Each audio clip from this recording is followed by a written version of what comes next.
Il semble que le staff technique accorde une importance particulière à cette compétition. Et ce choix peut être compris dans une logique de remporter un titre rapidement, afin de bâtir une dynamique positive pour la seconde partie de saison. Il y avait tout de même des risques inhérents à cette stratégie. La présence de joueurs clés comme Pedri, juste après la trêve hivernale, posait la question de la gestion des blessures.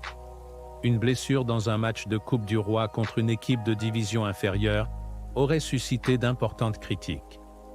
Heureusement, aucun joueur ne s'est blessé, et l'équipe a pu effectuer des changements en cours de match, notamment avec l'entrée d'Ansu Fati. Justement, parlons d'Ansu Fati. Son entrée en jeu était très attendue, et bien que sa prestation n'ait pas été éblouissante, elle est riche d'enseignements.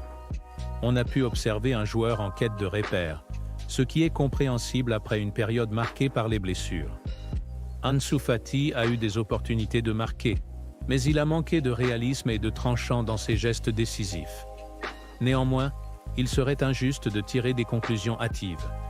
Il lui faudra du temps pour retrouver son meilleur niveau, et le simple fait qu'il soit sur le terrain est déjà une bonne nouvelle. Un autre joueur qui a retenu l'attention est Pablo Torre. Sa prestation a été très encourageante. Il s'est illustré par sa vision du jeu et sa qualité de passe dans les derniers mètres. Cependant, pour qu'il devienne un élément incontournable de l'équipe, il devra améliorer son impact physique et sa capacité à répéter les efforts.